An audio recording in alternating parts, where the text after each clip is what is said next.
বিসমিল্লাহির রহমানির রহিম। আসসালামু আলাইকুম। কেমন আছেন সবাই? আশা করি ভালো আছেন। আমরাও আলহামদুলিল্লাহ আল্লাহ তাআলার অশেষ রহমতে ভালো আছি। নতুন আরও একটা ব্লগ নিয়ে চলে এসেছি আপনাদের মাঝে। আমার এই ব্লগটা হচ্ছে সোমবার রাতের বেলা থেকেই স্টার্ট করেছি। আমার ছেলেটা হচ্ছে অসুস্থ, তাই ওর বাবা হচ্ছে ওর পছন্দের খাবার নিয়ে এসেছে রাতের বেলা অফিস থেকে আসার পথে। আর এখন হচ্ছে আমি খাবারগুলা বের করে নিয়েছি। এখানে হচ্ছে নান রুটি আর চিলি চিকেন, সালাদ, কোল্ড ড্রিঙ্কস এগুলা নিয়ে এসেছে। এখন আমরা হচ্ছে রাতের খাবারটা খেয়ে নিব। আর আমার ছেলের ভীষণ পছন্দের এসব খাবার, খাওয়া দাওয়া করে নিব। মাশাআল্লাহ খুবই মজার ছিল খাবারটা। আর এখানে হচ্ছে কিছু বিস্কিট, কেক এগুলাও নিয়ে এসেছে। এগুলা এখন গুছিয়ে রেখে দিব। আশা করি আমার ভিডিওটা ভালো লাগবে। আর ভালো লাগলে অবশ্যই লাইক, কমেন্ট, শেয়ার করবেন। বেশি ভালো লাগলে আমার চ্যানেলটিকে সাবস্ক্রাইব করবেন। আমার ভিডিওটা সোমবার আর মঙ্গলবার 2 দিনের মিলে আমি হচ্ছে রেডি করেছি।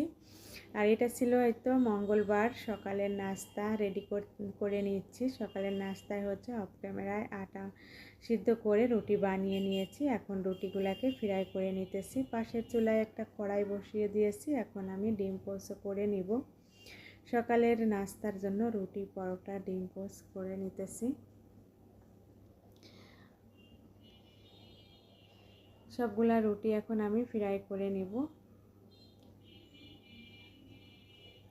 এরপরে হচ্ছে প্রথমে তানবীরের বাবার নাস্তাটা রেডি করে দিব। ও হচ্ছে নাস্তা করে অফিসে চলে যাবে। এরপর আমি আর আমার ছেলে নাস্তা করে নিব। আলহামদুলিল্লাহ এই তো সকালের নাস্তাটা রেডি করে নিয়েছি। 2টা পরোটা দিয়েছি আর হচ্ছে 2টা ডিম পোস্ট করে দিয়েছি, সাথে সালাদ দিয়েছি, শসা কেটে দিয়েছি আর হচ্ছে রং চা করে দিব। আলহামদুলিল্লাহ। এরপরে হচ্ছে সকালের নাস্তা আমরাও করে নিয়েছি। এরপরে ঘরের কাজকর্ম শেষ করে এখন দুপুরে রান্নাতে চলে এসেছি। অলরেডি কিছু রান্না হয়েও গিয়েছে। এখানে ঢেঁড়স ভাজি করে নিয়েছি, ডাল, মুসুরির ডাল ভিজিয়ে রেখে দিয়েছি মুড়ি ঘন্ট করার জন্য। আর এখানে 2টা রুই মাছের মাথা আমি খুব ভালোভাবে পরিষ্কার করে ফ্রাই করে নিয়েছি। এখন মশলা দিয়ে কষিয়ে নিতেছি। এরপরে হচ্ছে ডালটা দিয়েও কষিয়ে নিয়ে ঝোলের পানিটা অ্যাড করে দিব। আর আমার কাছে মসুরির ডাল দিয়ে মুড়ি ঘন্টটা করলে খেতে বেশি ভালো লাগে।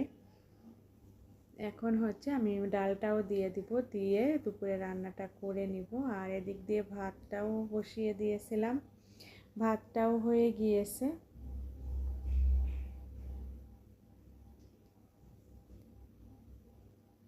আজ আর কোনো রেসিপি শেয়ার করিনি। রান্না বান্না শেষ করে খাওয়া দাওয়া করেছিলাম। খাওয়া দাওয়া করে একটু রেস্ট নিয়েছি। আর এখন হচ্ছে বাহিরে বৃষ্টি হচ্ছিল। আজ সারাদিনই বৃষ্টি হচ্ছিল, তাই আমি সকালবেলাই হচ্ছে ফ্রিজ থেকে চাউলের গুঁড়া বের করে চাউলের গুঁড়াটা হচ্ছে ভিজিয়ে রেখে দিয়েছিলাম।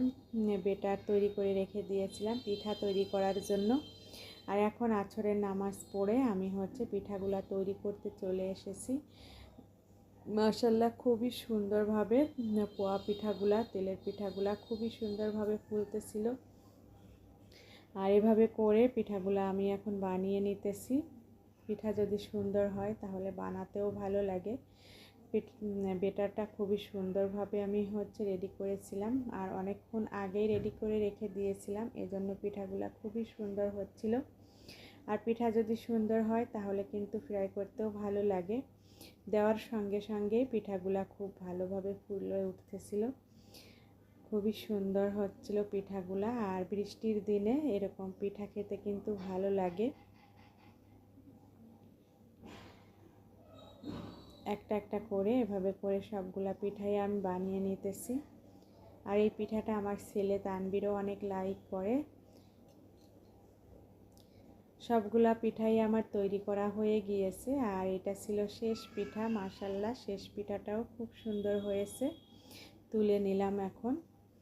আর এই তো একটা হচ্ছে ঝুড়িতে রেখে দিয়েছি, নিচে টিস্যু পেপার দিয়েছি, এতে করে তেলটা হচ্ছে টিস্যু পেপারে টেনে নেবে। আলহামদুলিল্লাহ এই তো সারাদিনের কিছুটা কাজকর্ম আমি শেয়ার করলাম। আজ এ পর্যন্তই। আল্লাহ হাফেজ।